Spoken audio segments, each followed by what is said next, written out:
grande desafio nessa conferência é ministrarmos o cerne, ministrarmos aquilo que há de mais importante nos capítulos 14, 15, 16 e 17 do Evangelho de João. Lógico que nós não temos como fazer uma abordagem exaustiva, versículo por versículo, até porque não existe essa necessidade de se ter que ler versículo por versículo. É importante que vocês todos em casa leiam esses 4 capítulos inteiros, mas o que nós faremos aqui é uma contextualização do pensamento de Jesus nesses 4 capítulos, a partir de uma visão ou de uma cosmovisão em toda a Escritura.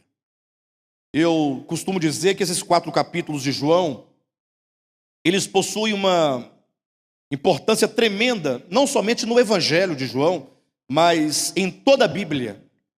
Costumo dizer que esses 4 capítulos, eles constituem o coração da Bíblia. E vocês entenderão o motivo. Eu sei que a Bíblia é um livro muito grande, muito amplo. É um conjunto de livros, de 66 livros, 39 no Antigo Testamento, 27 no Novo, e livros grandes, livros complexos. No Antigo Testamento, então, muita genealogia, muitas histórias. Aí vem o Novo Testamento, muita parábola, metáfora, milagres, prodígios, o Apocalipse, um livro muito dramático, enfim. Mas a despeito de toda essa complexidade, a mensagem que ela traz a nós é uma mensagem muito simples, desde que nós consigamos encontrar a unidade da Escritura a partir da pessoa de Jesus, da obra que Cristo realizou, e isso numa relação direta com o homem. O homem é o alvo do Evangelho de Jesus Cristo. Então, nós vamos gastar esses 3 dias aqui abordando aquilo que há de mais importante. Hoje, em particular, eu quero falar sobre a casa do Pai, baseado aqui em João 14, versículos de 1 a 3. E dentro desse tema, a casa do Pai, eu quero abordar o aspecto da ilusão, da deserção, da prodigalização e da necessidade de reconciliação do homem. Os irmãos entenderão cada um desses aspectos, o aspecto da ilusão, da deserção, da prodigalização e da necessidade que o homem tem de reconciliação. De todo modo, o tema que vai governar essa noite é a casa do Pai. Baseado aqui nesses 3 versículos que lemos, quero ler novamente. Diz assim, são palavras de Jesus: não se turbe o vosso coração, credes em Deus? Crede também em mim. Na casa de meu Pai há muitas moradas, se assim não fora, eu vou-lo teria dito, pois vou preparar-vos lugar. E quando eu for e vos preparar lugar, voltarei e vos receberei para mim mesmo, para que onde eu estou estejais vós também. Os irmãos, imaginem que Cristo havia passado 3 anos e meio com os seus discípulos, desde o início do seu ministério. Jesus ensinou, falou por meio de parábolas, ensinou por meio de pregações, de sermões, por meio de sinais, por meio de prodígios. E então, quando chega nesse exato momento do capítulo 14, Jesus estava no cenáculo. O cenáculo é uma grande casa, uma grande sala, um grande salão. Mas geralmente um grande salão de uma casa mesmo particular. Casa que pertencia a alguém, mas que tinha um salão como este, talvez maior, eu não sei, ou deste tamanho, ou menor, em que as pessoas podiam ali se reunir. E estava Jesus, portanto, comendo com os discípulos a última Páscoa. Eu digo última porque, tão logo eles saíssem dali, Jesus seria crucificado, seria morto, e se cumpriria nele, portanto, a Páscoa. Ou seja, se desde a saída do povo de Israel do Egito, a cada ano eles comemoravam a Páscoa, Cristo veio como cumprimento final e máximo do Cordeiro Pascal, e, portanto, Cristo veio para ser a realidade daquele cordeiro pascal que ano após ano era oferecido. Então Cristo comia essa última Páscoa, porque o próximo passo seria Cristo ser morto, crucificado. Então imagine os irmãos que este foi um momento muito dramático, tanto para Jesus, homem, como para os seus discípulos. Para Jesus, homem, por uma razão muito simples, porque enquanto homem, ali ele estava para sofrer na carne, não no espírito, mas sofrer na carne todos os males que acarretaria a sua obra de redenção, a sua paixão, a sua morte. E ele sofreria também uma pressão e uma influência e uma perturbação externa, não interna, da parte de todo o reino das trevas. Ou seja, o verbo de Deus se fez homem, se fez carne, para passar por esse momento da sua paixão, para passar por esse processo de ser rejeitado, de ser cuspido, de ser insultado. E esse foi um momento muito dramático para Jesus.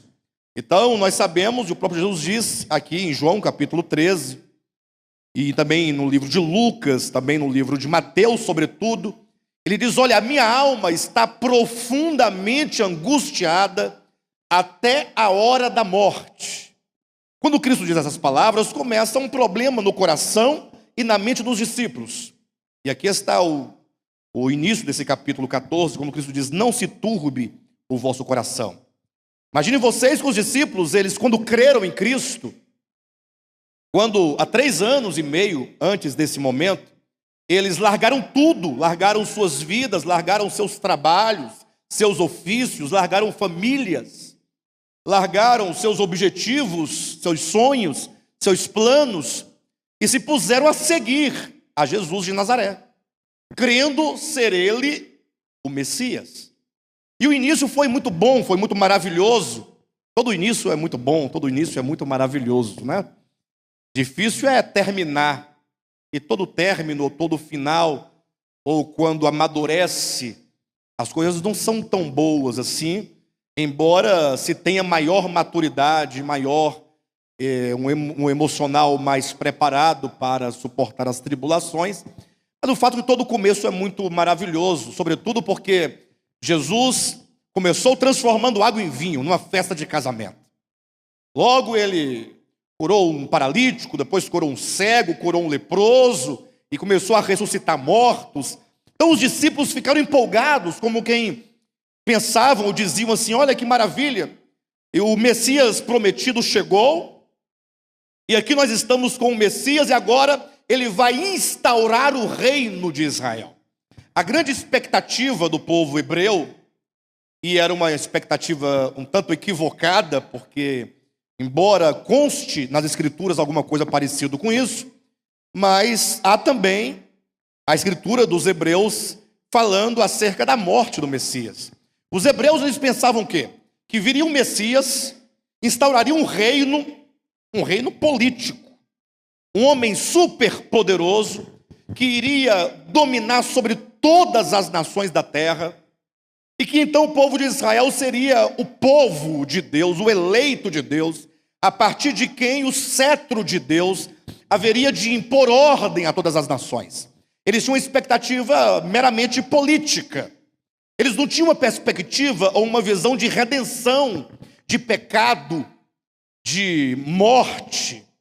Eles não pensavam que eles precisavam, antes de serem libertos do domínio dos romanos, ou do domínio de qualquer outra nação, eles não entendiam e não sabiam que precisavam, sobretudo, de serem libertos do poder do pecado e de serem reconciliados, trazidos de volta a Deus, uma vez que o homem, ele caiu em transgressão, ele pecou e ele perdeu a comunhão com Deus. Eles não entendiam essa questão da necessidade de redenção, da necessidade de salvação, como até hoje os homens não entendem. Vocês vão entender o porquê eu digo dessa maneira, na medida em que nós formos aprofundando nesses 4 capítulos, 14, 15, 16 e 17 do Evangelho de João.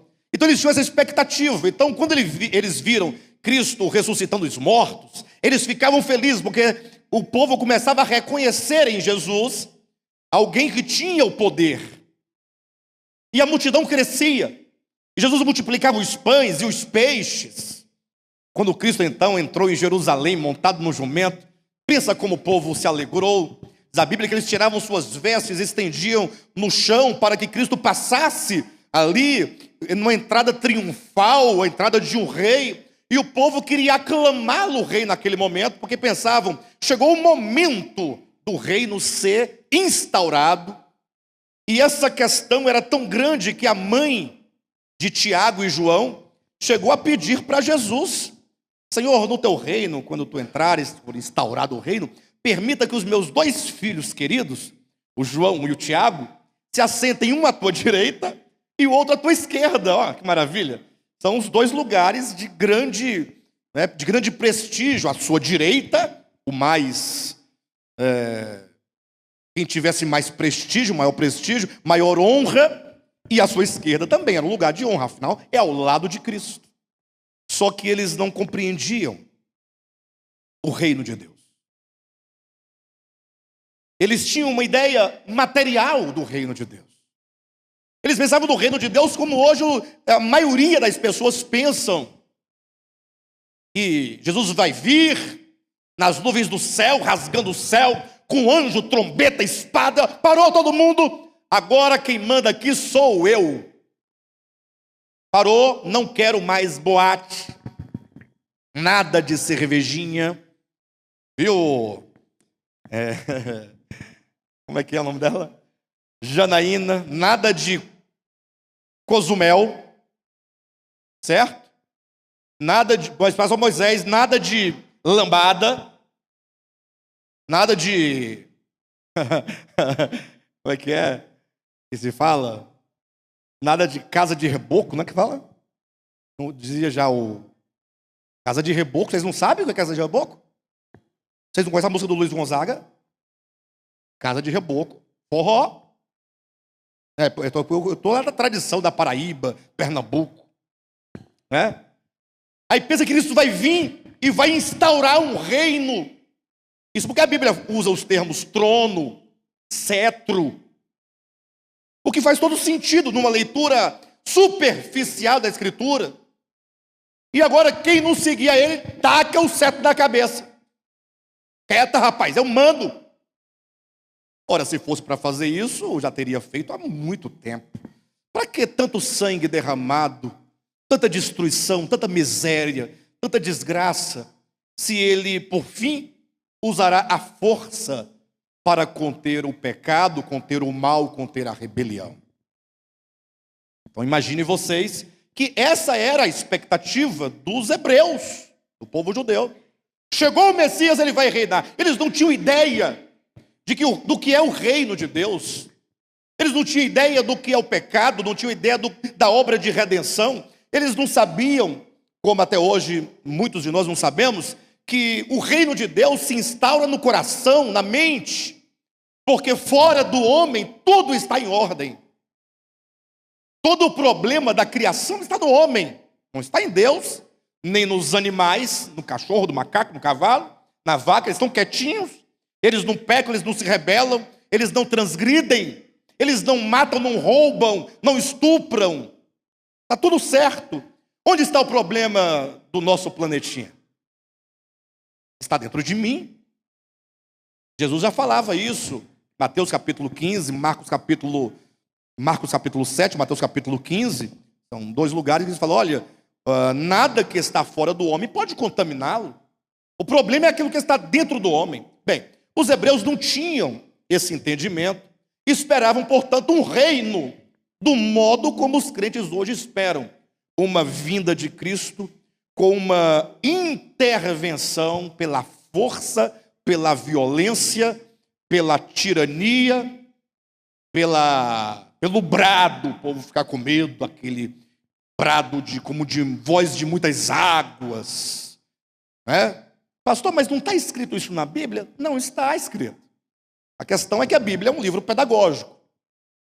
E que nós, na medida que nós vamos lendo, o Senhor vai nos mostrando pela própria Escritura, e não fora dela, o que de fato como de fato essas coisas todas, elas acontecem. Bem, de todo modo, quando os discípulos então, naquela expectativa, viram Jesus assentado a uma mesa, cabisbaixo, semblante decaído, dizendo: a minha alma está profundamente triste até a hora da morte. Aí eles começaram a falar assim: vem cá, o que está acontecendo? Ele não vai estabelecer o reino? Agora está com essa onda aí de morrer, voltar para o Pai. Mas vai embora assim, do nada. E nós? Largamos tudo. Expectativa. Cadê o reino? Agora está aí.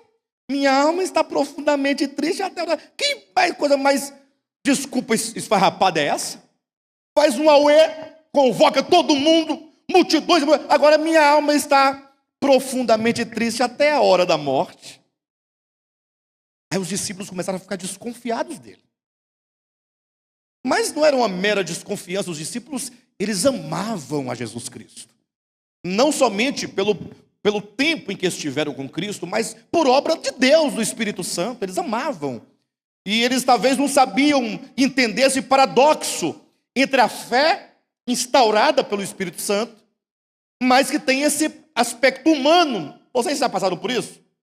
Quem aqui ama Jesus Cristo? E crê nele? Mas eles nunca tiveram um momento de dúvida e pensar. É o homem, mas tem uma coisa divina que segura. Tem um fiapinho, uma faísquinha, mas está aí, não apaga não. Está aí dentro. Aí uma hora ela vira uma chama. Quando incendiar também, ninguém mais nos segura, né? Bem, mas o fato é que os discípulos ficaram assim, talvez cochichando, mas o que ele quer dizer com isso?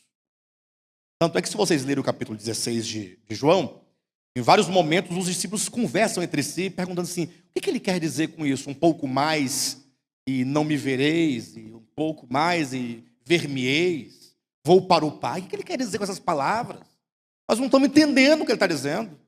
De modo que os discípulos foram tomados então de uma profunda tristeza e uma profunda angústia por verem suas expectativas messiânicas sendo frustradas.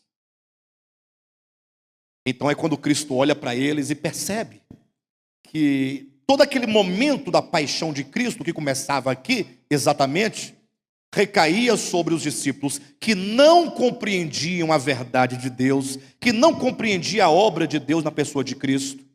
Cristo percebeu que eles estavam sendo tomados por uma grande angústia, uma grande tristeza, pela falta de compreensão. E essa tristeza e essa angústia já encheu o nosso coração muitas vezes. Talvez por falta do nosso entendimento acerca da verdade.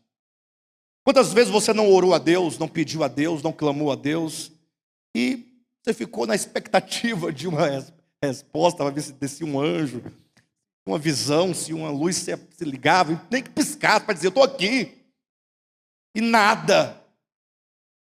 Senhor, misericórdia, Senhor, eu sou teu servo, eu sou tua serva. E apesar dos meus erros, mas na medida do possível eu sou fiel, Senhor. Eu não sou um crente vagabundo, não. Eu sou fiel, assim. Não sou aquele, nem um Paulo, né? Nem um Barnabé, mas né, pastor Renato, a Rosinha. Vamos dizer assim, quase que não peca. Ele só peca porque é pecador, mas é um pecadinho aqui e outro ali. É muito raro. Né? Aí, fiado nisso, às vezes, Senhor, o que está acontecendo? Então, essa conferência, ela visa nos trazer a revelação do reino de Deus, da vontade de Deus, da história de Deus, para nos livrar dessas angústias desnecessárias. Porque se você compreender a verdade de Deus, você vai ter uma paz tão grande. Capítulo 14 se encerra Jesus dizendo: olha, eu deixo-vos a minha paz eu vos dou. E essa paz só é possível quando nós temos a compreensão da verdade. A verdade é que nos liberta, e conhecereis a verdade, e a verdade vos libertará. Liberdade de quê? Libertar do poder do pecado, libertar das angústias, libertar do medo, da tristeza. E mesmo que nós passemos por muitas dificuldades, o fato é que nós seremos governados pela paz que excede todo o entendimento. Tá bom? Jesus então, vendo a tristeza e a angústia dos discípulos, diz: não se turbe o vosso coração. Não permita que essa angústia, essa tristeza encham o coração de vocês. Porque eu quero trazer uma novidade para vocês, uma boa notícia para vocês. É que o meu Pai, o Pai eterno, o Pai celestial, que é o vosso Pai celestial, pastor aqui não diz que é o vosso Pai celestial, não. É porque em todo o Evangelho você vai encontrar Jesus dizendo: quando orardes, orareis assim: Pai nosso. Não diz isso? Em outro lugar ele diz: olha, não andeis ansiosos por coisa alguma, porque o vosso Pai celestial sabe de tudo o que vocês precisam. Então, em todo o Evangelho, Jesus, desde o início, não tem escatologia ou teologia ou sistematização teológica. Olha, por enquanto Deus não é pai de vocês, mas daqui a pouco, depois que eu morrer, ele vira pai de vocês. Não tem isso na Bíblia. Desde o início está lá: o vosso Pai, o vosso Pai, o vosso Pai. A ninguém chameis de Pai, porque um só é o vosso Pai celestial. Então eu quero começar este Evangelho agora falando para vocês de maneira clara, para que vocês não se turbem o coração, e que existe um Pai. Nós temos um Pai. Todos nós somos filhos do Pai celestial. O Pai é aquele que nos gerou com a sua própria vida. Como que dissesse: vocês não foram criados do nada. Não. Essa teoria ainda viria a ser, no quarto século, sistematizada por Santo Agostinho, que diria que Deus criou tudo do nada. Foi aparecendo, plim, plim. Não. O Pai é aquele que gera. Ou seja, a vida que é, e a própria palavra vida só pode significar aquilo que é, porque se é vida, é. Porque não é a vida que dá vida? Ou não é? O que pode dar vida? É a vida. E vida não pode ser criada, porque para a vida ser criada tem que ter uma vida para criar a vida. Não tem sentido. Por isso que a Bíblia vai dizer que Jesus é a vida. Eu sou o caminho, eu sou a verdade, eu sou o quê? A vida. A vida é o próprio Deus, é o Logos. É a quintessência de Deus, que é o Cristo de Deus, o Verbo de Deus, o Logos de Deus. Então ele começa dizendo: olha, temos que começar a voltar nosso pensamento e nosso entendimento ao princípio. O Pai é o princípio, o Pai é a fonte, o Pai é a origem. E todas as nossas angústias, os medos, os pecados, tudo que nós sofremos em razão do pecado, é porque nós nos esquecemos do nosso Pai celestial. Todo o problema está nesse aborto, ou nesse divórcio, melhor dizendo, do homem, filho de Deus, do Pai. Aí Jesus fala: olha, eu quero que vocês saibam que na casa do meu Pai há muitas moradas. Em outras palavras, o seu lugar está lá. Você não precisa ser peregrino, estrangeiro, refugiado. Há um Pai. Agora, há um problema a ser resolvido que vocês não sabem. E que é preciso que vocês entendam. Eu disse que haveria de dialogar esse texto com vários outros textos da Escritura.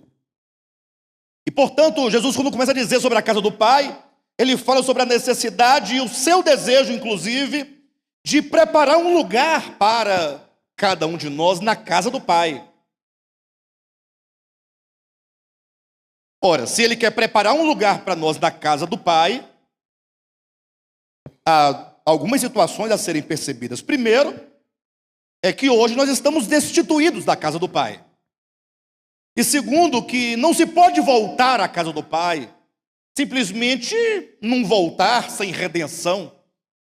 Ou seja, quando ele fala assim, eu vou preparar-vos um lugar, infelizmente, a maioria esmagadora dos cristãos entendem o seguinte, eles pensam, não, Jesus vai para o céu, preparar um lugar no céu para nós. E ele não voltou ainda porque ele disse, vou preparar lugar. Quando eu preparar, eu volto. Então ele não voltou ainda por quê? Está lá até hoje, construindo barraco, puxadinho, né?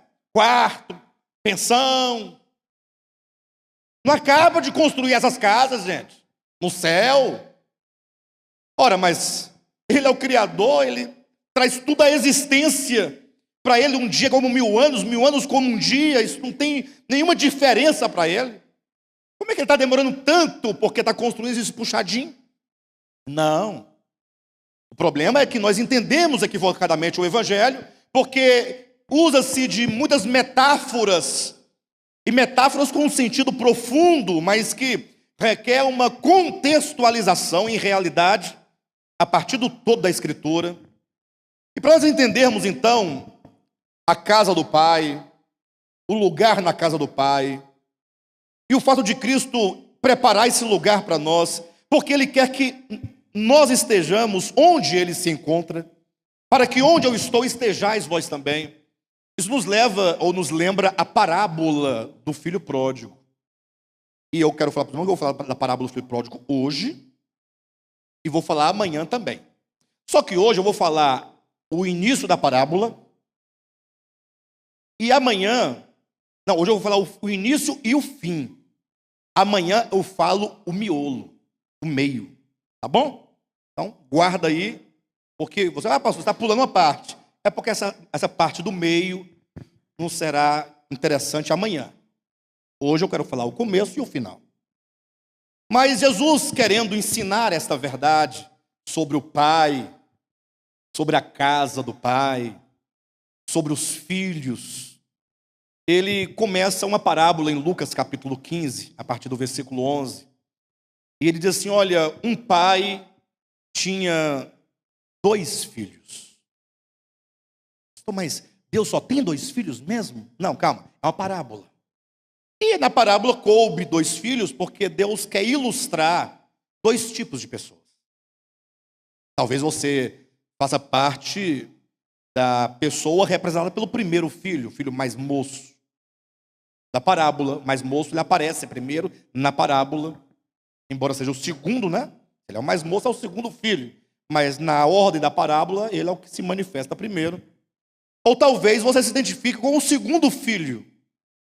Não sei, você vai resolver isso no final dessa mensagem. O Espírito vai te ajudar a se identificar. Mas Jesus vai dizendo, um pai tinha 2 filhos. E aí eu fico imaginando, porque é dito que o filho mais moço chegou ao pai e falou, pai, me dá a parte dos meus haveres, da minha herança que eu quero ir embora de casa. Então eu fico pensando o momento antes desse momento em que o filho mais moço pede a parte dos bens, da herança. O pai tinha uma casa, uma grande casa, e o filho dirá no futuro da parábola, mais lá na frente, que na casa do pai tinha pão abundante, em abundância. E era um homem rico, porque ele tinha muitos empregados. Ele diz, até os empregados do meu pai comem pão com fartura. Então era um homem rico, um homem próspero, um homem com uma grande fazenda, uma grande mesa, suprida de tudo. Com seus filhos, nós temos aqui um lar. Não somente uma casa, mas sobretudo um lar. Porque habitava ali uma harmonia muito grande. Habitava ali uma paz muito grande. Coisa boa é o lar, não é, irmão? Vocês acham? Vocês acham bom? Não. Ou vocês vão para o boteco tomar uma pinga quando chega do trabalho porque não quer ir para casa, para entrar dentro de casa? Acho que a casa é o diabo, não quero não. O lar. Eu sei que muitos de nós aqui talvez sofremos um pouco pela desestruturação do lar, por diversos motivos. Ora por culpa nossa, ora por culpa de outros, ora por culpa sei lá de quem. E Deus sabe de tudo, eu não estou aqui para... Mas que é um fato, o lar é uma coisa sagrada. É um ninho, né? Uma coisa aconchegante. Mas imagina aquele pai com seus filhos, filhinho pequenininho, crescendo, e os filhos pequenos se apegam com os pais, não se apegam? A coisa mais linda é filho pequeno com o pai.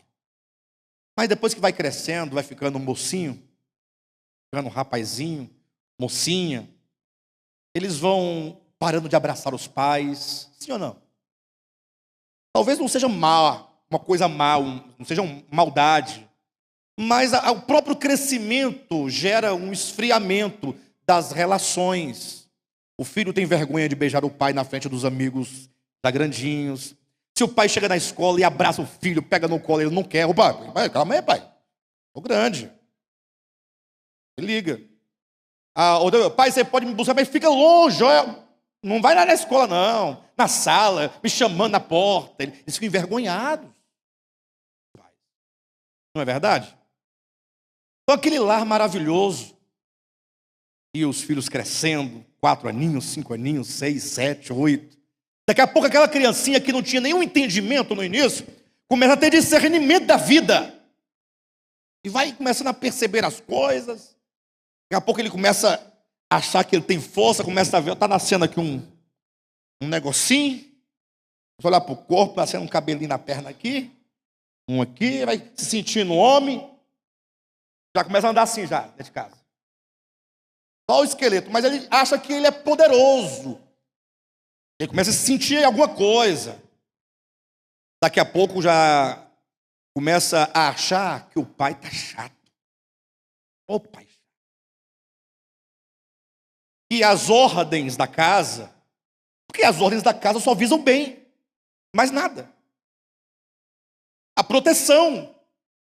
Qual pai que coloca uma ordem em casa que não quer o bem do seu filho? Olha, filho, você sai, mas você chegue 9 horas ou 10 horas da noite. É por quê? Meu filho, o mundo é violento, o papai está aqui preocupado com você. Vou ficar aqui orando por você, para Deus te proteger, e você não fica aí na rua andando, porque é perigoso, assalto, sequestro, estupro. Ou você está em má companhia, vai preso. Você não fez nada, mas o outro fez, tá, vai junto. Então, as regras são boas, mas os meninos não entendem isso. Aí eu fico imaginando essa parábola do filho pródigo. O filho foi crescendo, e o filho começou a pensar, pai, essa casa está ficando pequena para 2 pessoas. 2 quem? Eu e meu pai. E aí o menino começa a pensar, eu posso viver muito bem, por conta própria. Eu tenho direito nisso aqui, não tem não? Sou filho. O que a lei diz? Olha o que veio vindo no coração dessa pessoa. Tem direito, herança. Se meu pai for um homem justo, como ele diz ser, ele me dá a parte que me cabe a mim. E eu vou seguir a minha vida, viver a minha vida, do modo como eu quiser viver. Um pai tinha 2 filhos, Lucas capítulo 15, versículo 11. O filho mais moço disse ao pai, pai, dá-me a porção dos bens que me cabe, porque eu já não permanecerei na tua casa. O que ele pensava? Olha, deve ter feito os cálculos, né? Tantas cabeças de boi, tantos cabritos, tanto isso, tanto aquilo outro, tal. Em resumo, eu vou levar aí uns 500 mil reais. É muito dinheiro, 500 mil reais, não, pessoal? Não acaba nunca esse dinheiro. Tem mais com a capacidade que eu tenho, né? De empreendedor, uma mente empreendedora, uma visão. Eu vou triplicar esse dinheiro no ano. 3 anos vai virar 10 vezes mais. E aí eu vou ter as mulheres que eu quero, vou ter os carros que eu quero, vou ter os prazeres que eu quero. E aí eu vou mandar em mim mesmo. Não preciso de ter um pai, alguém me dizendo o que fazer, colocando limites na minha vida. Por que isso? Não. Agora, esse jovem, certamente ele estava tomado de uma ilusão tremenda. Eu não sei se aqui tem algum filho que já saiu de casa algum dia, mas os filhos eles erram muito, e no futuro, quando ficam velhos, eles falam, puxa vida, mas que bobagem que eu fiz, né? Como eu era um cara tapado. Falar aquilo para o meu pai, para a minha mãe, não era para ter falado, não era para ter feito, não era para ter desonrado, mas isso só vem com a maturidade. A juventude, cara, é tupetudo mesmo, entendeu? Eu vou me dar bem. Aí chegou para o pai e falou: ó pai, imaginando esse momento, um jovem tolo, tomado por uma ilusão besta, idiota, uma ilusão de quem acha que pode, que é capaz, viver sem o pai, sem a casa, sem o cuidado, sem a proteção, sem o suprimento, porque perdeu a identidade de filho, e o pai já não lhe representa como pai. E aí diz a Escritura que o pai dividiu os haveres e lhes deu ao filho mais moço e, portanto, ao filho mais velho. Porque lhes deu a dois. E o interessante é que a palavra haveres, na sua Bíblia, aparece haveres, ou bens. Mas se você buscar a palavrinha lá grega, lá da língua grega, língua na qual a Bíblia foi escrita, a palavra que está lá é bios, que quer dizer vida. Olha como Cristo coloca a palavra certa para que você entenda que esse pai só pode ser Deus o Pai, o nosso Pai Celestial. Na parábola, o pai representa esse grande administrador, esse grande senhor, esse grande proprietário, esse grande progenitor, ou genitor, que seja, que criou seus filhos, mas que num dado momento, o homem criado por Deus, tomado por uma ilusão de quem acha que é alguma coisa, e diz: eu não quero mais viver debaixo do governo de Deus, eu não quero mais viver pelas regras de Deus, eu não quero mais estar na casa de Deus, simplesmente para poder ser um mero servo. Como diz um certo poeta inglês do século XVII, no seu livro, alguém, em uma certa ocasião, disse: melhor é ser senhor no inferno do que ser um servo no céu. Esse é o espírito de Lúcifer. Esse é o espírito de rebelião. É o espírito do filho pródigo, dessa parábola que eu estou contando. É o espírito do homem criado. Não querer viver junto de Deus. E diz a Escritura que ele então pegou os seus bens e partiu para uma terra distante. Pensa num cara que chegou lá abafando. O cara mais rico que tinha na região. Mandava todo mundo tal. Só que ele naquela ilusão, e a ilusão leva a pessoa a ser inconsequente, foi consumindo. Abriu os olhos, que bateu a mão no bolso. Cadê? Não tinha mais nada. Tudo acabou. Dissipou tudo. A ilusão o levou a uma vida pródiga. Levou a ser um esbanjador, um inconsequente. E aí a Escritura diz que quando ele se viu passando fome numa terra distante, sem ter onde dormir, sem ter o que comer, sem ter um abrigo, sem ter um lugar, ele ainda estava cheio de ilusão. Falou: não, mas acabou o dinheiro, não acabou a capacidade, hein? Vou trabalhar, meu filho, e vou provar para o meu pai, eu posso sem ele. Mas diz a parábola que ninguém lhe dava emprego. No lugar, nada, e a fome batendo, o estômago roncando, e ele desesperado, o frio, a noite, o medo, a angústia, a solidão, sozinho, até que alguém falou assim: olha, eu tenho aqui uns porcos, se você quiser cuidar dos porcos, você pode ficar à vontade. Não tendo o que fazer, ele acabou numa terra distante, cuidando de porcos, e querendo comer, diz lá na parábola, a comida dos porcos, isso não lhe era permitido. Não deixava.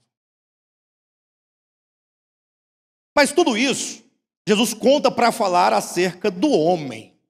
Veja que de João 14, nós fomos para a parábola, mas a parábola também nos remete a um outro momento, que é Gênesis capítulo 2 e capítulo 3.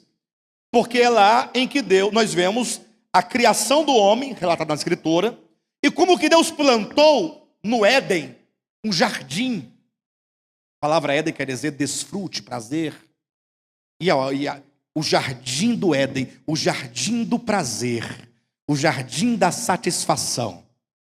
Diz a Bíblia que havia toda sorte de árvore frutífera, boa para alimento, e o homem ali dentro. Deus vinha todos os dias numa brisa, e essa brisa batia no rosto do homem, olha, é Deus. Aí ele tinha comunhão com Deus, maravilha. Mas Deus lhe advertira acerca de uma árvore que estava no centro do jardim, a árvore do conhecimento do bem e do mal. E aqui eu preciso gastar um tempinho com os irmãos, falando sobre essa árvore, porque tudo começa aqui. Quando você começa uma história errada, não tem como terminá-la certo. Tem? Se você não começar certo do Éden, como é que você quer entender o Apocalipse? Não dá certo. Então temos que começar a acertar e entender a história. Nós temos que entender a nossa história. Fica dando glória a Deus, aleluia. Calma, vamos olhar a história, vamos entender o processo. Eu tenho que me entender enquanto ser humano, o que ocorre comigo, o porquê disso, o porquê daquilo outro. E a Escritura nos ensina. Mas aí a tradição religiosa diz, olha, Deus colocou um homem num jardim muito bonito, e colocou lá uma árvore no meio do jardim. Era uma maçã, um pé de maçã, era uma macieira. A tradição diz maçã. Então é verdade que todo mundo sabe disso.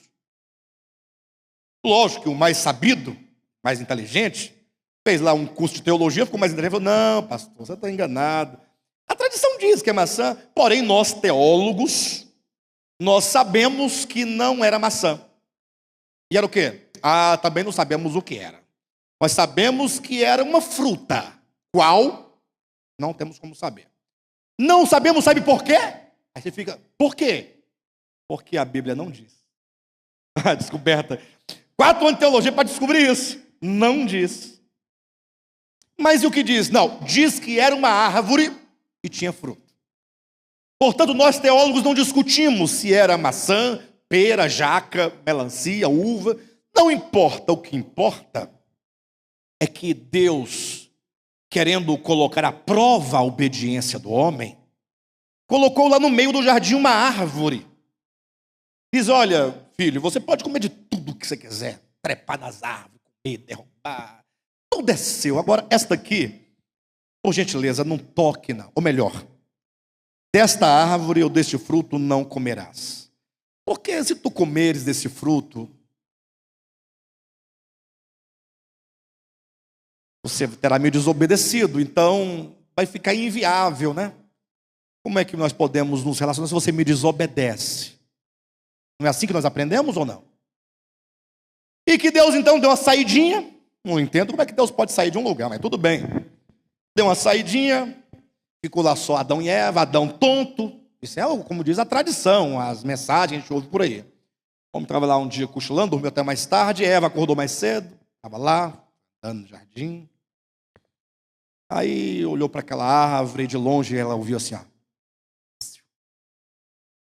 Ela olhou para Adão, estava lá roncando. Para nós dois aqui. Não tem ninguém no jardim, Deus só fez nós dois. E tem alguém me chamando, daqui a pouco. O Satanás. Ela não sabia de Satanás ainda, né? Olhou, lá, cobra. Ela viu que saiu da boca da cobra, a língua. Ela olhou, e a cobra disse aquela cara dela. Cara de cobra, né, pastor Renato?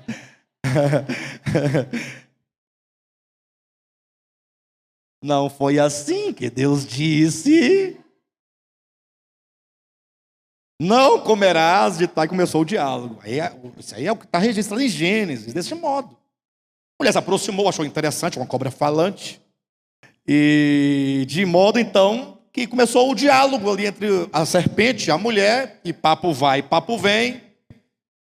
A serpente falou assim: mas se você comer deste fruto,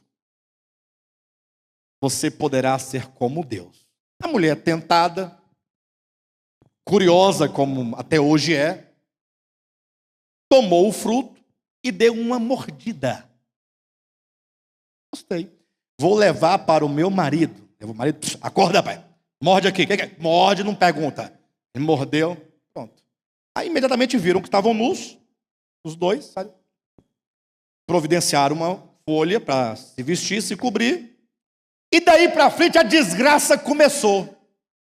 Miséria, morte, assassinato, homicídio, dilúvio, matando todo mundo, e fogo em Sodoma e Gomorra, e Deus irado, e espada, e mata a Malequita, mata o Jebuseu, o Eteu, e entra e vai destruindo, e tomando gente, tomando mulher dos outros.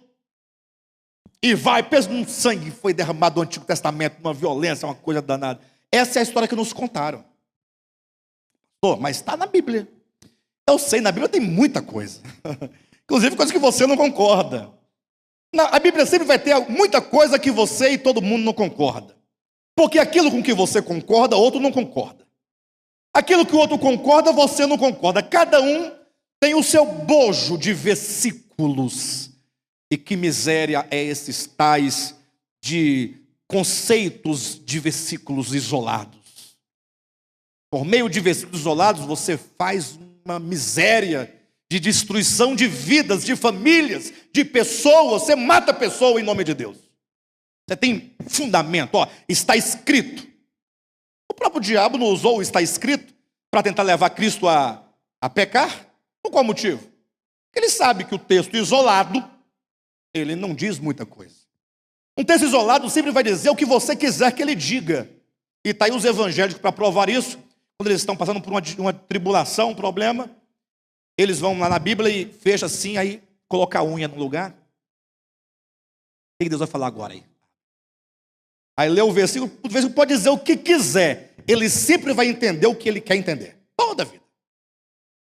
Mas só quando estiver sofrendo. Quando você estiver com um dinheiro no banco, um churrasco, você nem lembra de Bíblia. Para de bobagem. Mas sentiu uma dorzinha no rim, Deus vai dizer alguma coisa. Recorre para a Bíblia. Aí lê o versículozinho isolado, aí ele entende o que ele quer entender e toca a vida. E aí você está vendo a situação do cristianismo. Pastor, mas e aí? Como é que nós vamos lidar com o texto de Gênesis 3? E aí eu quero que os irmãos comecem a pensar comigo. Vamos pensar um pouco. Quando diz a Escritura que havia a árvore do conhecimento do bem e do mal. Não diz assim? A árvore do conhecimento do bem e do mal. Eu quero me adiantar a vocês, eu vou dizer o que eu considero, e aí gastarei um tempo para provar, ou tentar, pelo menos fundamentar, isso que eu vou dizer para vocês. Não havia árvore nenhuma chamada do conhecimento do bem e do mal. Não tinha árvore nenhuma. Tinha porque está escrito. Eu sei que está escrito. O fato é que Moisés, inspirado pelo Espírito Santo, está ali usando, ele criou a figura de uma árvore. Isso não é falso, é verdadeiro. Para representar uma verdade. A verdade está lá. Só que dita de maneira metafórica. A Bíblia está cheia de verdades metaforizadas. Jesus era mestre nas parábolas, né? Ele disse: eis que o semeador saiu a semear. Tem semeador? Não tem semeador nenhum. Jesus é o semeador. E ele nunca plantou uma semente. Então ele está mentindo. Não, é uma figura para falar de uma verdade. Isso é mais do que legítimo em qualquer literatura. E saindo o semeador, lançou a semente, uma parte da semente caiu em solo rochoso, na beira do caminho e tal. Jesus era semeador? Era? Semeador? Semente? Camponês? Mas ele falava do Filho do Homem. E o solo não era solo, eram corações. E a semente não era semente, era a palavra do reino. E o frutificar não era fruto de uma árvore, mas eram os resultados que a palavra do reino gerava no coração daquele que a recebia. Então temos que ter uma leitura mais apurada da Escritura, menos técnica, menos teológica e um olhar mais orgânico. Poxa vida, lá havia duas árvores no meio do jardim: a árvore do conhecimento do bem e do mal e a árvore da vida. Como eu não tenho muito o que falar da árvore do conhecimento do bem e do mal, por enquanto, não tenho quase nada, eu sei que o oposto da árvore do conhecimento é a árvore da vida. Como é que eu sei que tem essa relação de oposição? Ora, porque se comesse da árvore da vida, teria o quê? Da árvore da vida, vida eterna. E se comesse da árvore do conhecimento? Morte, morreria. Então eu tenho vida e morte. Então a princípio eu tenho diante de mim vida e morte. A princípio. Mas eu sei que essa árvore da vida, e eu começo as minhas fundamentações a partir de agora, também não era uma árvore. Esse pastor está com sacanagem. Não é possível. Nada na Bíblia é nada, tudo é o que ele quer que seja. Não, não é que eu quero que seja. Imagine você que havia uma árvore chamada árvore da vida, cujo fruto, se uma vez comido, daria vida eterna. Gênesis capítulo 3, versículo 22. Passou o tempo da história, aparece Jesus, Deus feito homem, em carne. Ele fala assim: pessoal, ó, olhem para mim, eu sou o pão da vida. Mas ele também disse no capítulo 15 de João: eu sou a videira verdadeira. Graças a Deus, é uma árvore videira. Olha como se usa de figuras para falar de verdades profundas. E agora ele diz: eu sou o pão da vida. Se lá em Gênesis havia um fruto que dava vida, agora tem um pão que dá vida. Eu pergunto: será que tem Deus que dá vida, o Espírito Santo que dá vida, o Filho de Deus que dá vida, uma árvore que dá vida e um pão que dá vida? Não. Pão e fruto da árvore da vida são símbolos do próprio Deus, que se dá ao homem como vida. Jesus falou: olha, eu sou o pão da vida. Se vocês comerem da minha carne e beberem do meu sangue, terão vida eterna. Gênesis 3, 22, se comesse do fruto da árvore da vida, teria vida eterna.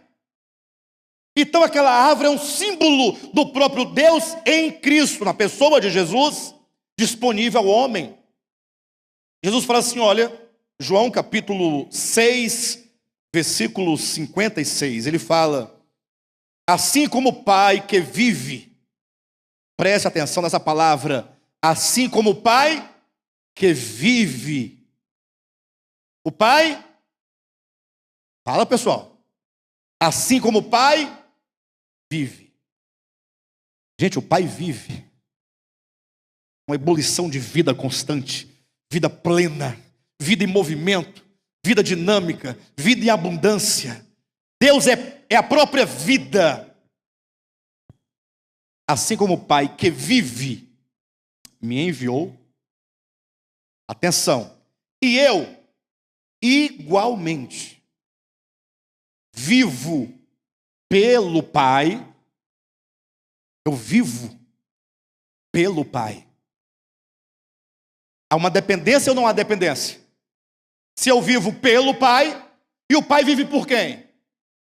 Assim como o Pai que vive me enviou, e eu semelhantemente vivo pelo Pai, o Filho vivia nessa dependência ou não? O Filho vivia, Jesus vivia, assim como o Pai que vive me enviou, e eu vivo pelo Pai. Jesus vivia, o Filho de Deus vivia por si mesmo, nada de Pai. Pai é Pai, eu sou eu. A Trindade divina ensina que o Filho é o Filho e o Pai é o Pai. Se houver qualquer dia um problema entre nós dois, cada um é Deus, cada um tem um reino. Que simples. Mas o Filho não diz isso, ele fala: eu vivo pelo Pai. Não quero discutir teologia com ninguém acerca de Trindade divina, porque não tem fim essa discussão. Eu estou falando que o Filho disse: eu vivo pelo Pai. Entenda. Não discuta, apenas repita, apenas creia. Assim como o Pai me enviou, Ele enviou quem? O Cristo ou Jesus de Nazaré? Quem é enviado? Jesus, que nasceu de Maria, ou o Cristo de Deus que é eterno? Então, assim como o Pai que vive me enviou, fala aqui o Cristo de Deus. E eu vivo pelo Pai. Estão entendendo ou não? Eu vivo. E esse viver é um viver conectado no seio do Pai, constantemente. Eu estou no Pai, o Pai está em mim. Essa unidade entre eu e o Pai não é uma questão de discutir trindade, né? Não é questão teológica, não. Eu estou no Pai, o Pai está em mim, e eu vivo pelo Pai.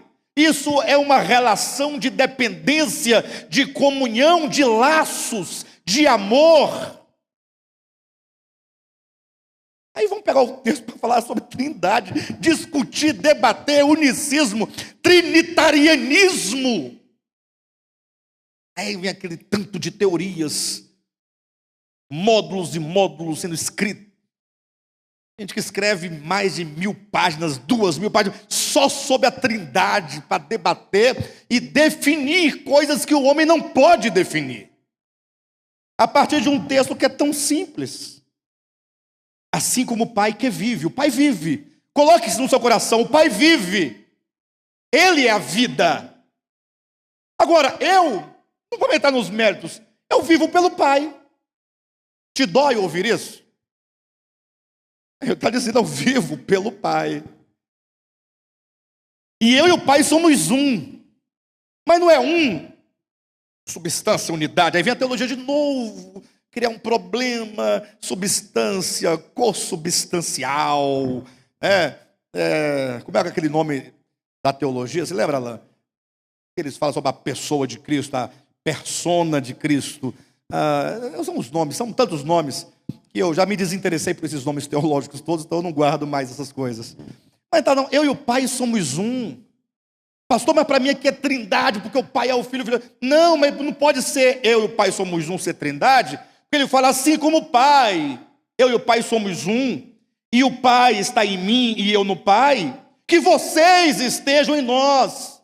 Ué, então vamos entrar para a trindade divina agora? Não pode. Então o que ele quer dizer? Eu e o Pai somos um. O Pai está em mim, eu estou no Pai. O Pai vive, eu vivo pelo Pai. O que está dizendo disso? O que ele quer dizer? O Pai é a fonte. Coloca isso no seu entendimento. O Pai é a fonte. Em todo o universo. E fora do universo.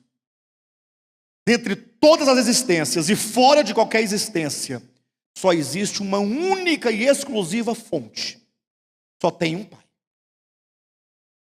Pode ser uma formiga paralítica, procede do Pai. Jesus falou, a ninguém chameis de Pai. Como assim?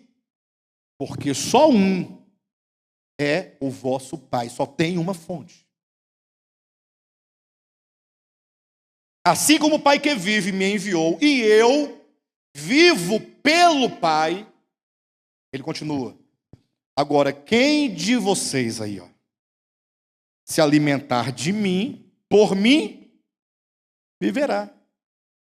Então eu tenho que me alimentar de Cristo para que eu viva, sim ou não? Ele é o pão da vida. Mas você come pão todo dia, eu come pão, só comeu pão quando nasceu. O meu pão agora, pronto, nunca mais preciso comer pão. Pronto. O pão está na nossa mesa todo dia. Tecnicamente falando. Teoricamente falando. Se não tiver, por razões que você não quer que ele esteja. Até porque o pão também não pode ser entendido como um pão de sal, mas é o alimento. Pão enquanto alimento, é o que te alimenta, te dá sustância, te dá vida, te dá vigor, te dá saúde. É ele que nutre cada célula do teu corpo. Tudo o que nós somos é o alimento que nos faz ser. De modo que quando você vê uma criancinha, maguinha, um buchinho grande, cabeção, joelho grande, as perninhas finas. Ele tem um problema de alimentação, de nutrição. Ou não? Quanto mais a pessoa se alimenta e se alimenta bem, mais bonita é a sua pele, mais bonito o seu corpo, o seu cabelo, mais brilha os seus olhos. É ou não é? Mais robusta é a pessoa. Então Cristo falou assim: olha, vocês têm que viver, e vocês para viver têm que se alimentar, e o alimento que dá vida sou eu. E portanto, o pão da vida é um símbolo de Cristo, e a árvore da vida é símbolo de Cristo. Símbolo. Enquanto vida, enquanto alimento, enquanto aquilo que sustenta.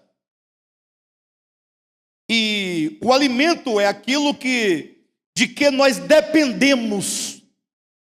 Quem aqui depende do pai? Não, do pai da terra. Do papai da terra. Ninguém depende, todo mundo já ficou autônomo, ficou independente? Muito bem. Quem aqui é dependente da mamãe? Ninguém. Mas quem aqui é dependente do alimento? Ou melhor, quem não é? Quem fala assim: eu posso viver sem comer. 1 mês, 2 meses, 6 meses, 1 ano, não me alimento. Porque eu tenho capacidade em mim mesmo de ter uma autonutrição. Existe esse ser humano? Então Jesus é tremendo, né?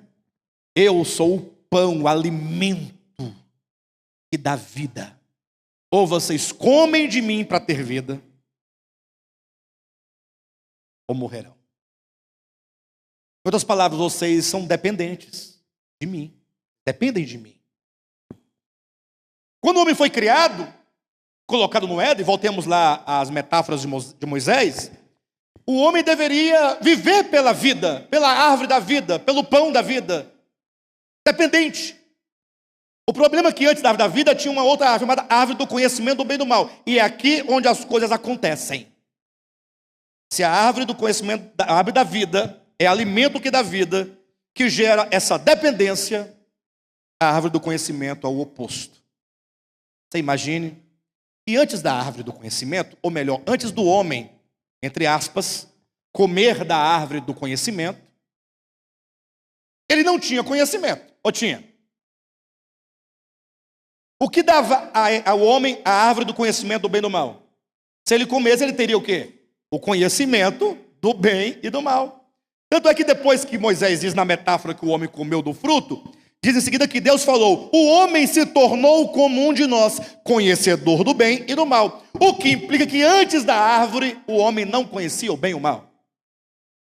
Portanto, essa árvore do conhecimento do bem e do mal, ela determina uma linha divisória entre 2 momentos da existência humana. Antes de o homem ter o conhecimento do bem e do mal, da linha para cá, depois que o homem adquiriu o conhecimento do bem e do mal.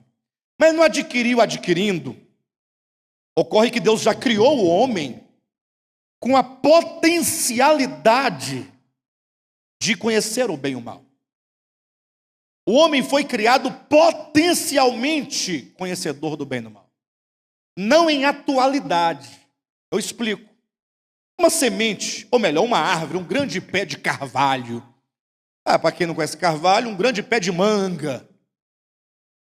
Aquela mangueira grande, colorida, os frutos depois. Aquela manga rosa, manga coração de boi. Mais linda. Aquela copa, aquele tronco. Porventura aquela árvore, ela nasceu daquele jeito? Não, ela era uma semente. Aquela semente, simples semente, pequena semente, você carregava na mão, no bolso. Aí aquela árvore, ela estava na semente em potencial. Tudo que ela é em atualidade, ela foi em potencial. Então, a semente, ela não virou árvore. Semente não vira árvore. A semente se desenvolve. E ela vem a manifestar-se aquilo que ela sempre foi, aquele tronco robusto, aqueles galhos longos, as folhas, as flores, o fruto, tudo já estava lá dentro da semente. Não houve uma evolução da espécie. Macaco não vira homem, nem homem vira macaco. Macaco é macaco. Cavalo é cavalo. Cada um criado segundo a sua espécie. Homem é homem. O problema é que quando Deus criou o homem, Deus o criou o homem em potencial. Porque tudo que Deus cria passa por processo de crescimento e desenvolvimento. Deus não cria nada pronto. Leia o livro de Gênesis, Deus não criou nenhuma árvore pronta. Ele diz, produza a terra toda espécie de árvore frutífera. Pronto.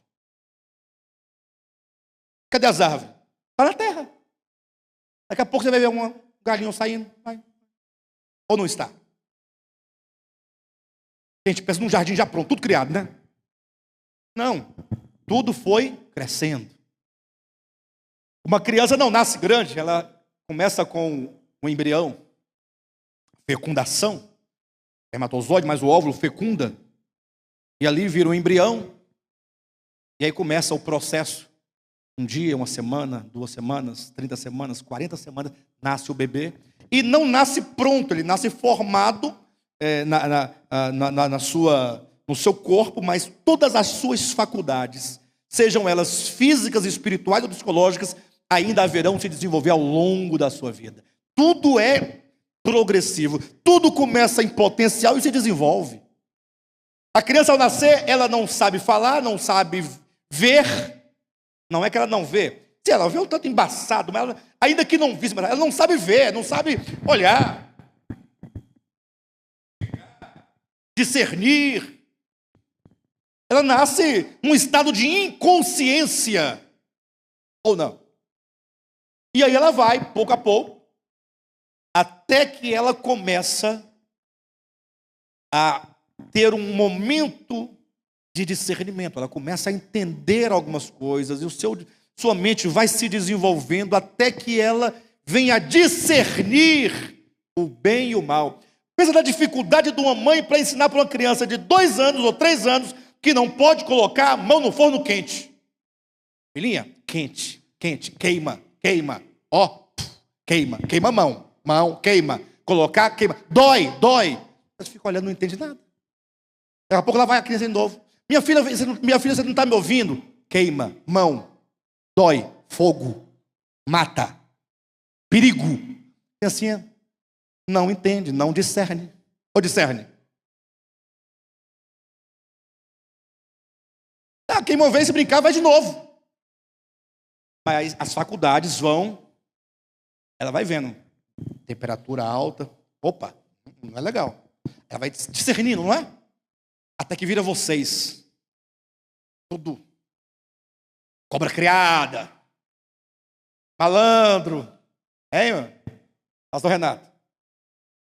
Sabe tudo, discerne tudo, comanda tudo, resolve tudo, decide tudo, sabe tudo.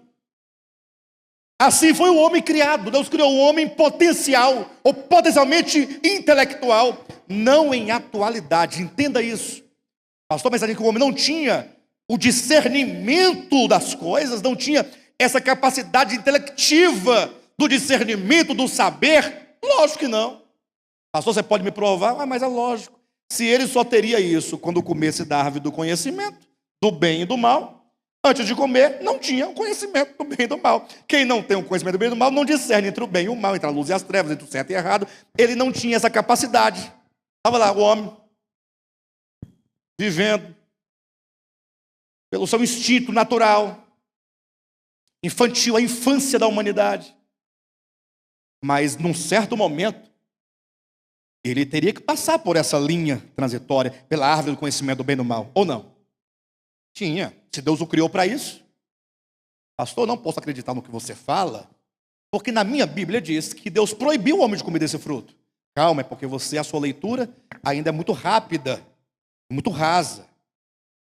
O homem, quando é dito que ele come do fruto, nesse momento em que o homem se torna intelectualmente atual, quando o homem, na sua trajetória, ele entra para o estágio do discernimento do bem e do mal, implica que ele passou por essa árvore e ele comeu desse fruto. Mas, pastor, em Gênesis capítulo 2, versículo 17, nos diz: mas da árvore do conhecimento, do bem e do mal, não comerás, porque no dia em que dela comerdes, certamente morrereis. E eu, intrigado com esse versículo, porque eu não consigo entender um Deus tão grande, Deus tão sábio, Ele é a pura e a própria sabedoria, um Deus tão amável que Ele é o próprio amor, tão misericordioso, tão compassivo, tão justo, tão fiel, o Deus que nunca fez nada para si, tudo é a própria doação dEle, para que você viva, que você tenha, que você seja. Não é Deus se doando? Ou não é? De onde vem a sua vida? Não é dele? E a sua saúde não é dele? E ele algum dia falou assim: agora você vai ter que me prostrar e me adorar, porque eu dou. Alguém já falou com você já isso? Deus falou para você? Te obrigou? Colocou um gancho no seu nariz? E mesmo você sendo infiel, ele não continua se doando? Que maravilha, né? Eu não entendo esse Deus desse modo, se tornando um Deus mesquinho e caprichoso, dizendo: olha, não é para comer dessa fruta não. Se comer, o bicho vai pegar para o teu lado. Não dá, não entendo. Isso está para o ser humano, e um ser humano atrasado. Atrasado. Você que é pai sabe que você não faria uma coisa dessa. Sem motivo algum, só pelo capricho de falar: é porque eu quero saber se você me obedece. Um pai que fala assim com o filho não é um pai amoroso, carinhoso, porque não sabe ensinar o filho a amá-lo. Quer ensinar o filho a obedecer pelo dedo. Respeita teu pai, rapaz. Mano, o que tem nessa árvore aqui? Não interessa. Eu quero que você não coma. Simples, simples. Não coma e você terá tudo. Mas se comer, não dá. Essa relação não existe entre um pai do século 21 que tem um pouco de humanidade. Vocês sabem disso. O nosso Pai Celestial faria isso? Jamais. Eu fiquei intrigado com esse versículo. Eu vou pesquisar. Porque nós temos que entender isso. Aí eu peguei a palavra comer, lá no texto em hebraico, a palavra hakar, mas tem um apóstrofo, possivelmente dá um som, né, de um R, enfim, isso não importa também. Mas a palavra, lá no hebraico, que se traduz como? Como ela se traduz? Qual o significado dessa palavra?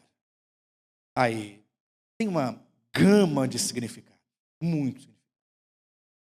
Inclusive, eu fiz questão de procurar cada texto do Antigo Testamento, onde essa palavra se encontra, e ela se repete em vários contextos, para ver como ela é aplicada em vários contextos. Lá o verbo comer, no dia que dela comerdes, esse comerdes, haká, quantas vezes aparece? Em qual contexto? Qual o significado? Irmãos, eu me surpreendi. De 10 vezes que aparece a palavra haká, de 10 vezes, 9 não significa dar uma mordida. Na verdade, eu poderia dizer as 10, mas é porque eu não cheguei lá em Gênesis 3 ainda. Quando chegar lá e tira esse 1, fica os 10, tudo de um jeito só. Você vai encontrar, por exemplo, quando lá nós vemos lá a história de Ana, quando Penina, né? O marido dela? Não, é Eucana, desculpe-me. A Penina é a mulher dele, né? É a concubina. Muito bem. Eucana, ele viu que Ana estava triste, Ana não estava comendo já há vários dias. Vários dias que não comia.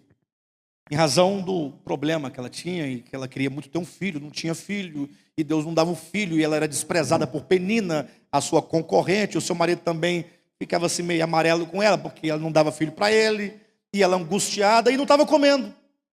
Não estava comendo, não estava se alimentando.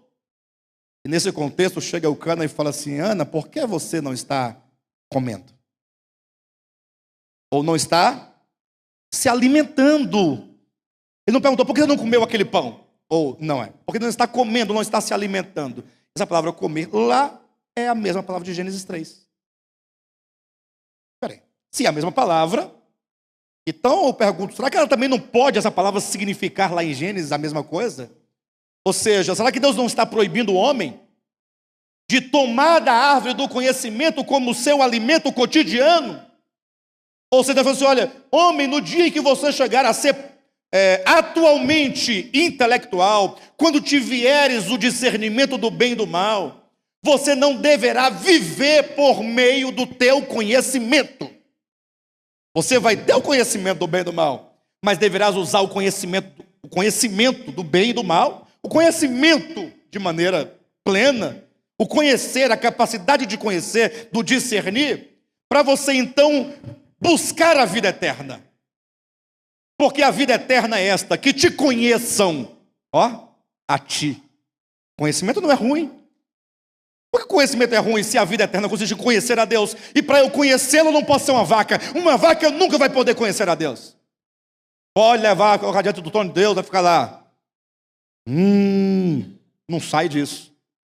Se Deus der a graça dela viver um trilhão de anos, vai ficar lá.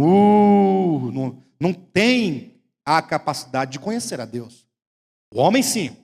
Ele tinha que, quando chegar nessa fase do discernimento, que ele se visse intelectual, ao invés de ele se orgulhar, ficar cheio de ilusão, ele deveria falar assim, puxa, mas como Deus é maravilhoso. Deus me fez superior à vaca, ao cachorro, ao macaco, ao cavalo, melhor do que a galinha, do que o galo, do que o jacaré, do que o pato, o marreco, o periquito. Que maravilha, então eu tenho que servir a esse Deus. E eu tenho que projetar todas as minhas faculdades, inclusive o conhecimento, para conhecê-lo. E quanto mais eu conhecer a Deus, grave a palavra conhecer, que vamos falar dela amanhã. Quanto mais eu conhecer a Deus, mais eu vou amá-lo. Mas isso ocorreu? Lá em Gênesis 3?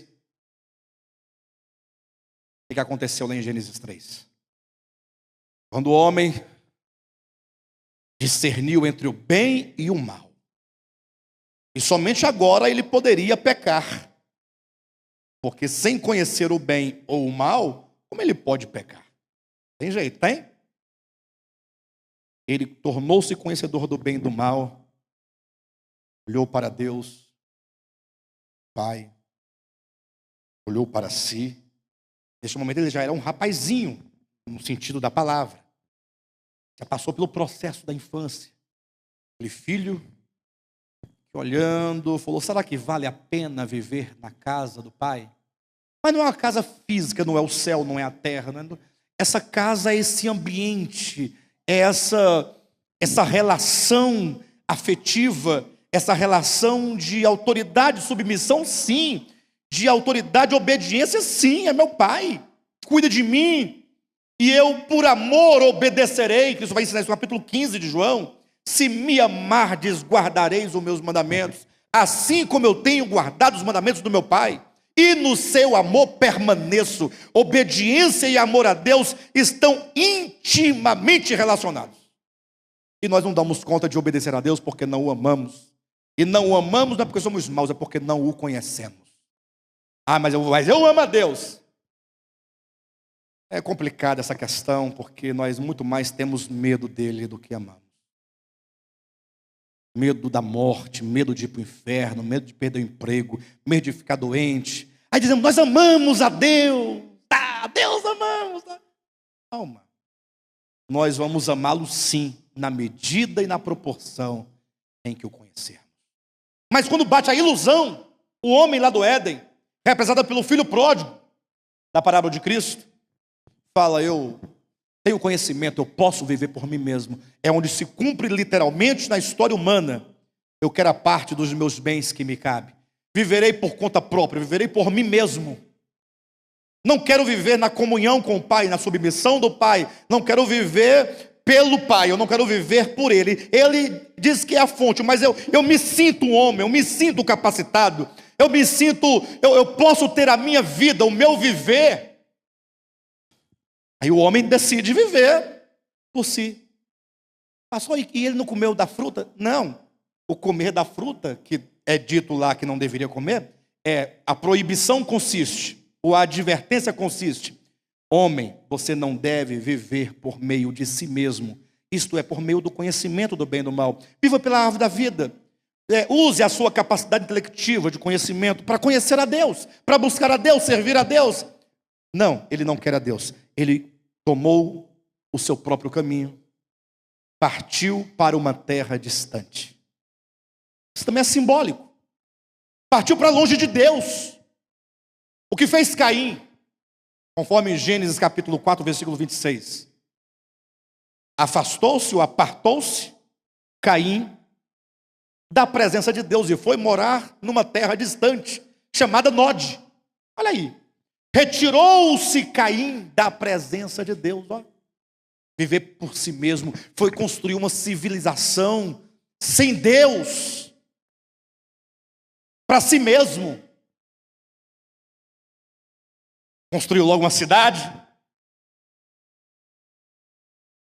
Pôs o nome do seu filho.